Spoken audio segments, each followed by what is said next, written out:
When we say Krishna, most people only think of butter and girls and flute.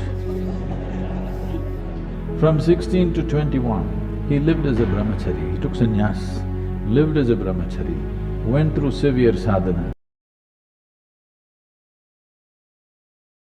Everything that he wanted to create failed with Kurukshetra war, but we call him Lord because through all this he was playful, untouched by a terrible reality, a terrible drama that's playing around you.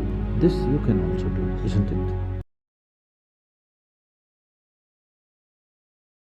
And at the age of 16, when he was leaving, he said, "I played this flute for you. Now I'm going and not coming back. So, as an offering to you, for the love that you are, I'm going to give this flute to you." And never again play the flute again, and he never again played the flute. From then on, it was Radha who played the flute. He never played flute after 16. When we say Krishna, there are too many misconceptions about Krishna. When we say Krishna, most people only think of butter and girls and flute. Yes. But we must understand that his butter business was all till he was 6 years of age or 8 years of age. So all this girl business only till he was 16 years of age. At the age of 16, when his guru Sandipani made him realize what is the purpose of his life, first of all he left Vrindavan, never again came back. Never again came back to see any of his relatives or the girls or boys of his area. That was the end of it. At 16, he left. When he was leaving, today if we say Krishna, we say Radhe Krishna. Radhe comes ahead of Krishna. Because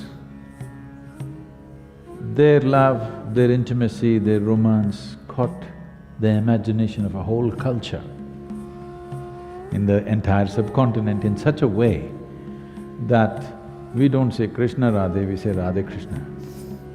But at the age of 16, he saw her for the last time and never again saw her. And at the age of 16, when he was leaving, he said, "I played this flute for you. Now I'm going and not coming back. So, as an offering to you, for the love that you are, I'm going to give this flute to you." And never again play the flute again, and he never again played the flute. From then on, it was Radha who played the flute. He never played flute after 16. From 16 to 21, he lived as a brahmachari, he took sannyas, lived as a brahmachari, went through severe sadhana. After that, his entire life was committed to marry political life, political process and the spiritual process.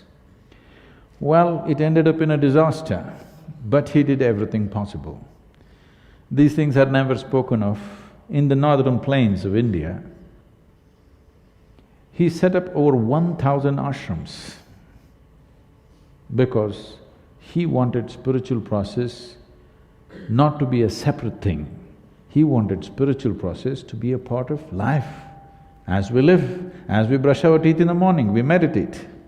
He wanted to bring spiritual process not as a fringe thing, but as a mainstream life, particularly to the rulers of the country, of those many countries that India was at that time. His mission was to spiritualize the political process of the day. So obviously, those days, political process was not a democratic process.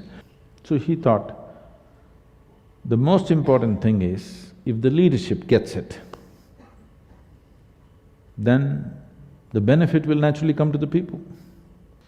People who handle other people's lives, for example, a king or a prime minister or a president of a country today, or even a CEO of a company because they have hundreds of thousands of people under them, Once you have such a responsibility, then every thought that you generate, every emotion that you generate, every action that you perform impacts millions of people's lives.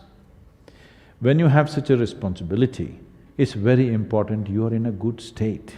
What you think, what you feel must be coming from a certain inner space which will work for everybody's well-being. If I have a narrow view of life, every thought that I generate will damage people's lives. Every emotion that I have will damage people's life. Actions that I perform, and especially actions that I do not perform, which I'm supposed to perform, will cause immense damage to people's lives, isn't it? So he focused only on leadership. He wanted the kings of the day to turn spiritual. Unfortunately, it ended up in a disaster of Kurukshetra, a terrible war which wiped out, an entire generation of men, literally.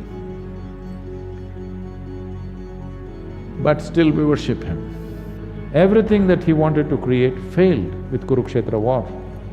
That's one thing he desperately tried to avoid, is that war. But the most terrible war happened, and even he, his own clan, all fought among themselves and killed themselves. But we call him Lord, because through all this he was playful, untouched by a terrible reality, a terrible drama that's playing around you, but still untouched. For this we are saying, Lord. This you can also do, isn't it? Whether you are going to become the biggest success in the world or not is subject to many realities. But are you a successful human being? That means, are you able to conduct your life consciously, or if life pokes you, will you become an animal? This is the question. This one question, if you successfully handle, you also, we will call you Lord. Yes?